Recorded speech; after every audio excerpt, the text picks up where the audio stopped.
Hey y'all, I hope that y'all had a wonderful new year, a wonderful holiday. And so we just gonna kick right off into this video.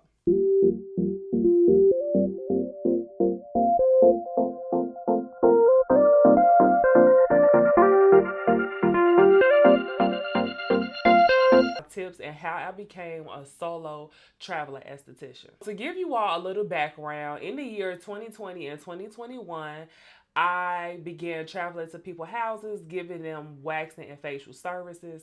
And the reason why that came about was because I finished aesthetic school February 28th of 2020. 2 weeks later, the beginning of March, the world shut down. At that point, I started making my body butters and my body scrubs just to try to perfect my craft up until I was able to, upgrade to other things. I knew I wanted to take my business serious, so I just ended up promoting that I was going to start coming to people's house. That was really the kickoff of how I became a solo traveler esthetician. During my time of traveling to people's houses, I literally performed everything underneath the sun that I was allowed to. So I did Brazilian waxes, full legs, full arms, I did underarms, I did facials, like all of the services that you see people doing now as an esthetician. Those are the things that I literally did going to these people's houses.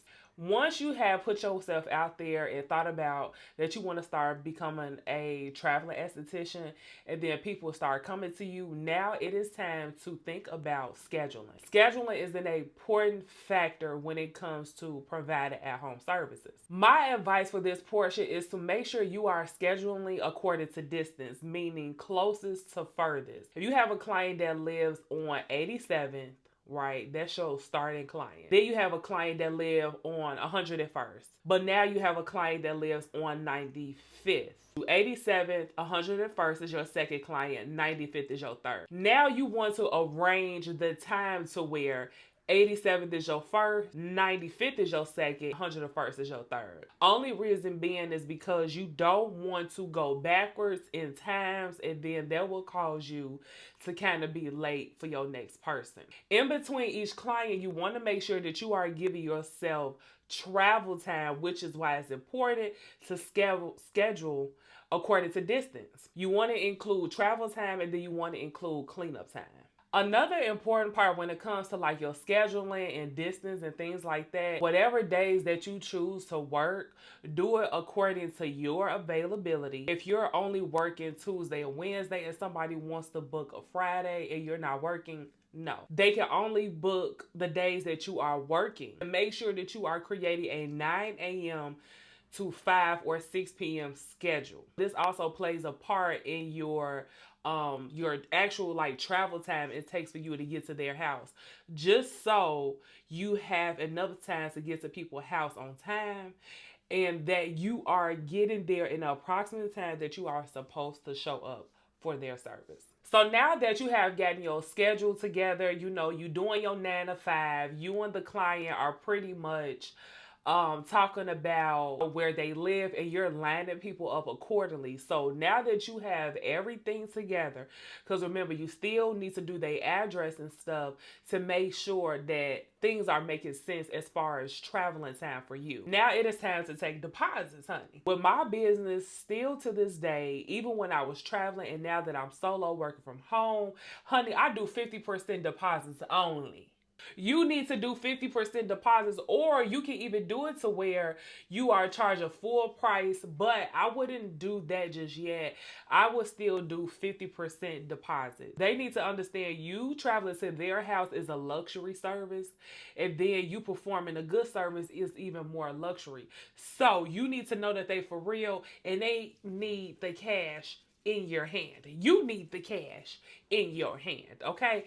50%, no questions about it. Don't question me. I said what I said. So after you've got your deposit, now it is time to send consultation forms. You need to have a consultation form anytime that you are traveling to somebody's house, specifically, okay? If you are doing waxing, you need to have a consultation form for waxing. Make sure you are putting down contraindications if they're taking this, if they're taking that. If something can get in the way of them getting the service, you need that. Make sure they are signing off on every little bit of piece of thing. Okay? When you are doing facials, make sure they are getting consultation for facials. You need to know what they use it, things like that. Do everything to cover your butt, especially if you are traveling to their house. Now, you may be wondering, how can I create consultation forms? Job form is free. All you have to do is create forms and you can send it to them. Okay, anytime that you need to send out a consultation form, and you'll get the notification that you have it. Or if you decide to do a booking site for people to book through for your traveling services, find you a booking site that allows you to incorporate forms. That way, when they book, they fill out the form and you can set it up to where you can see their address. They can fill the form out on there and you will always be notified. When it comes to doing booking sites, sometimes it may be kind of tricky because you may have to input the appointment manually just so you can have something to keep track of. Or you can also put it in your Google Calendar to keep track of your appointments. It's either or. One thing that I forgot to mention when it comes to deposits, since you are traveling, now you have to pretty much decide if you're going to do a booking site or if you're going to do things manually. If you're going to do things manually, you can use Square to send people payment links. That way they can pay through text. And you can actually watch the process until they have sent a payment. Or you can do a booking site and they could pay that way. Or you can even use Zelle, because I know it's a lot of fraud going on. And whenever somebody adds you as Zelle, they cannot dispute the charge. So, I mean, it's different ways that you could do it. You could do a booking site. You could send that payment link through Square, or you could do Zelle. But you want to make sure that you get a deposit before you go to anybody's house, honey. As someone who wants to become a traveling esthetician, after you do the deposits, after you do the booking, after you do the consultation form, always send a confirmation notice at least 24 hours before. If you choose to do a booking site, your booking site should allow you to dictate however far in advance that you want to send a confirmation.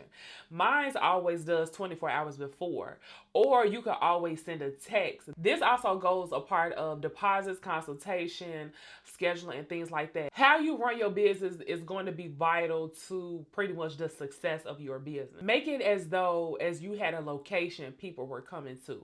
Set up your business like a real business. Create operations.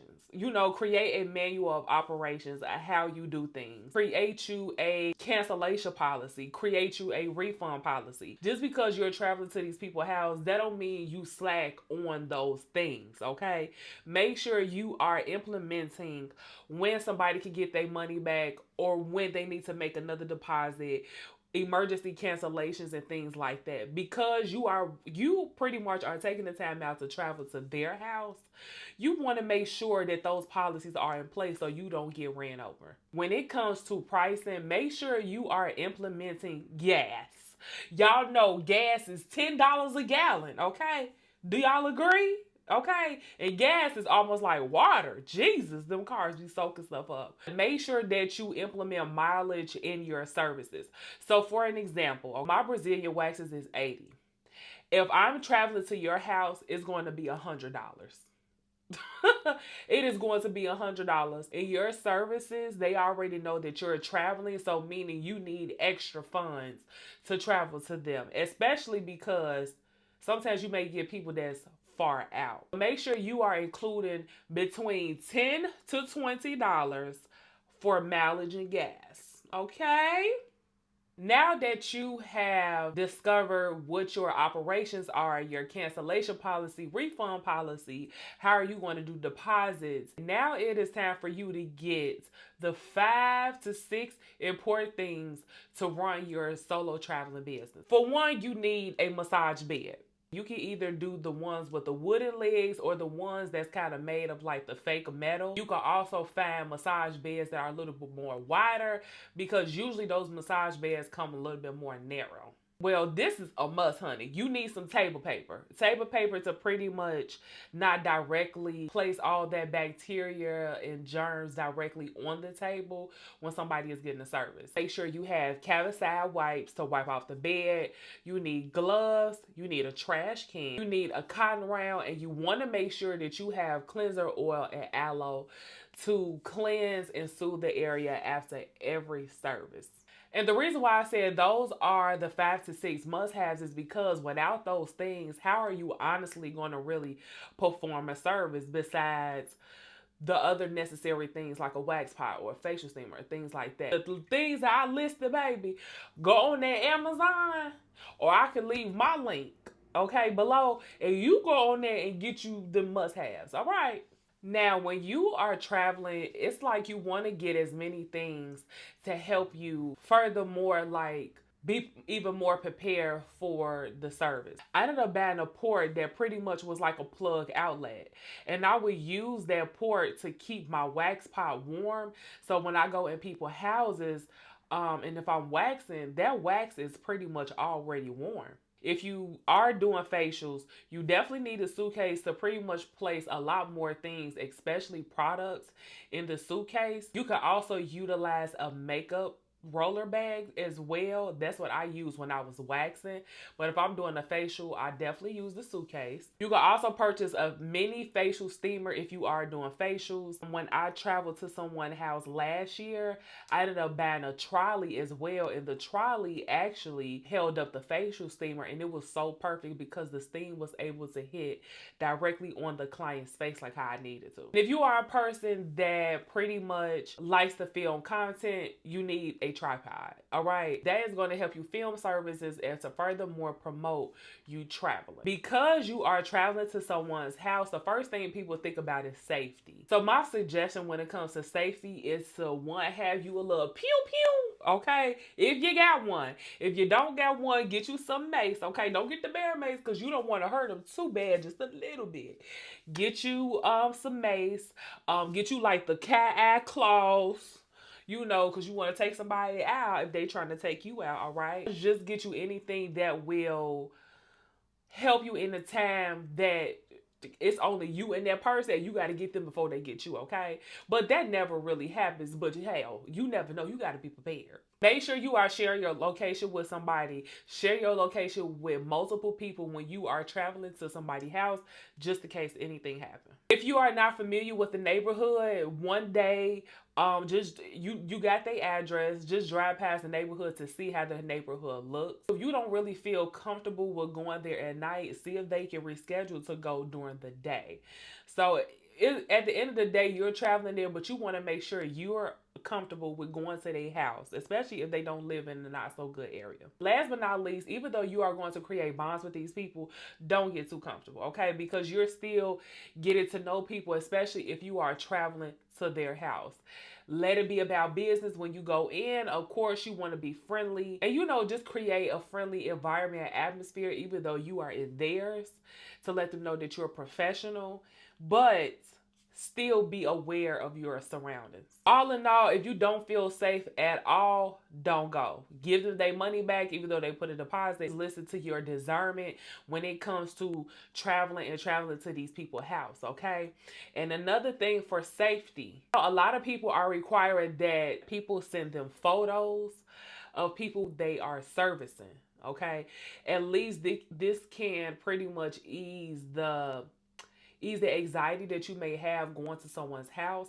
So if you know what they look like before you get there, you'll somewhat feel a little bit easier because now you know who you're servicing. You also may want to know too, like, how can you promote that you want to, or that you're going to be starting offering traveler services? Easy. All you have to do is promote on social media. That is, I know that's kind of cliche, but that is literally like the number one thing on how I started traveling and waxing. And mind you, I started traveling just from using Facebook. I wasn't even on Instagram yet. I literally just used Facebook. I didn't use a booking site or nothing. The steps that I'm telling you is literally what I did for me to gain clients traveling and waxing. I posted on social media. I tell people to reach out if they needed mobile services. I also got, you know, word of mouth advertisements. You can also join apps I know there's an app called Hair Spa. I believe you have to be referenced to get into the app, but it's an app called Hair Spa, and you sign up with your license and things like that, and you make your availability open because there are a lot of people who look for at-home services. I believe that I actually will be started back in March. Because I'll be quitting my second job, so that way I could get extra income traveling to people's houses. The last time that I traveled to someone's house, I believe they paid $100, and the lady actually tipped me an extra 20 for doing her mom's service at her house, and they stayed in a wonderful house too. The only thing is that you don't know, like they give you the address and stuff where you're going to once you confirm, because you have to go to their house once they book you and your availability is open. You get the address, but you don't know who they are. So you won't know until you actually pull up to the location, but you are able to dictate how far you want to go. So when it comes to getting on apps and things like that, if you know your day is open on that app, so for an example, just so it can be easy, if you open your availability on the Tuesday on that app, close out the Tuesday for your traveling business. Now you work for this app, so you have to be available for them. Or if you want to work both, just work your clients that you're going to be traveling to that's not on that app. Work them after you take that client that booked through that app. When it comes to taking the remaining payment in person, like I stated before, you can send them a payment link through Square and they can pay right then and there using Apple Pay. They can do tap, where you can tap on the phone. You can do the little Square mini device. Your booking site could have a device for you to take payments. You can also do cash, and you can also do Zelle. So those are the only remaining payments that you can take when doing in person. Now, I forgot to mention this at first, but it just came to me. When it comes to you send it out or informing people about cancellation refunds, you should also send out a form or merge together something that states what you need from them. Meaning, when you go to their house, you need their house to be clean, and you need whatever space that you're working in to be clean. Okay? Because honestly, you cannot work in a dirty environment. Just like if you were allow people to come into your space, into your suites, if you're working in one, they need you to have your space clean. So if you're going into their space, you need to implement that their space needs to be clean, or that you won't be able to perform the service. Okay? Two other must-haves that you need to bring with you: you need surge protectors, and you also need ring lights. I have found when I was doing traveling waxing that the lighting would not always be the best. So if you can at least get you 2 ring lights to take with you, that will provide the best light in the world. And surge protectors, because people outlets are so far apart in the house, just because how the house is made, you can get you some surge protectors that are at least about 5 to 10 feet long. So that way the plugs are not too far away from your equipment that you have to plug up. During traveling waxing, I felt like I had 3 pros and 3 cons. For the pros, I felt like it brought in more clientele because some people wanted more intimate services versus traveling to you. Depending on who house you're going to, like if people know about hospitality, they do make you feel welcomed in their home because you're in their place offering them a service. Another thing that I liked about it was that you get to create your own schedule. Whatever day and time that you wanted to offer those services to travel to people, that was solely up to you. Even though we do these services because we love them, for me, I felt like the money was good. Because like I said before, traveling to people's house is a luxury, and doing these services in their house is a luxury. And then also providing a good service is a luxury. So just think about, you already charging these people a certain amount of money, and it's not out of greed, but they want to pay for your time and their intimacy, and then you do a good job, they're going to tip you even better. A con that I hated traveling or waxing was the heavy lifting. Baby, lifting that heavy table and also lifting that heavy makeup bag and that suitcase. Oh, Lord. The only thing that helped one time that I went to this older lady house was having a 4-wheeler roll-on suitcase. That was the only thing that helped. But other than that, carrying that bed was child bye. That's all I got to say on that. Sometimes, even though you can require people's house to be clean, houses do not be clean, honey. I learned that. Everybody ain't living the same now. They may put on Facebook that they clean, them people nasty. So that was another one. When it came down to you lugging that stuff up to their house, because 9 times out of 10 these people got stairs, whether it may be 2, 3, 4, or 1, they have stairs, and sometimes they have platforms in their house. They don't help you. I could count on one hand how many people helped me with all that luggage I had that helped me get to the room that I would be working out of. So those were the 3 main cons, and sometimes those cons, when it comes to the physical aspect, can make you not want to travel anymore. But other than that, it was a good experience. Some of y'all may be wondering like why I stopped traveling, and it was this one incident where I went in a not so good neighborhood. This was actually my first time. No, this was actually my second time going to this location. Now, the first time that I went, this location literally looked like a crack house. It literally looked, hold on, wait. Not a crack house, but it looked like a bando. Seriously, I didn't really think nobody was living in there, and they had this table, and I just felt so, I'm like, yeah. And at the time, I was just like, you know what, let me just do this service. I just got to sit them up in this chair, and then that's pretty much it. I could just be done. So when it came down time for me to use the bathroom, y'all, the bathroom was nasty, and I had, of course, y'all know us women, we have to squat, honey. We have to squat, and when I tell you it was little to no tissue, I ended up using some wipes I had in my pocket, some coochie wipes I had in my pocket. I couldn't even wash my hands because there was literally a raw bar of soap sitting out on a sink, and I just said, yeah, no, I didn't wash my hands, so I used hand sanitizer. Sorry to tell you. Okay, sorry to tell you. Everybody in there was cool, but it's just like, it was like a bando house. It was a raggedy couch, and it was just like this card table. Like, it just, no, I just really couldn't believe I did that service in it. The second time that I went back to this house, this had to be like a month or 2 later. It was doing construction on the house, and this was during the day. Now, imagine you, I have my massage bed, I have everything. I didn't feel comfortable parking there because majority of the cars on the street did not park on the street because it was construction. And so I thought to myself, like, I really do hope I'm not have to park around the corner or up the block with all this stuff. Imagine it's a main street. So it's like I'm gonna be lugging and damn near tripping in front of the streets. And so what made me say never mind was because she told me to park down the street. You done lost your damn mind. When you get your damn mind, you call me. And I told her I got all my stuff with me, and she said, yeah, you gonna have to bring your stuff down here. That was it, baby. Shop is closed. After that, no more traveling. After that, I started working out of my basement, and then after that, I leveled up, worked in the shop, and then had 2 suites, and now I'm back working from home. Baby, no. You not gonna tell me park down the street to bring all this stuff. Absolutely not. I hope that you all enjoyed this video, and I really do hope that I answered as many questions as possible and made y'all look at a different perspective when it comes to solo traveling. And I hope that I gave you all a lot of insight that you can implement in your business. So if you have any questions, comments, or concerns, even, just put them down below, okay? Make sure that you hit the subscribe button. Follow me on Instagram and Facebook as Wax Figure LLC. And y'all already know, until next time, peace.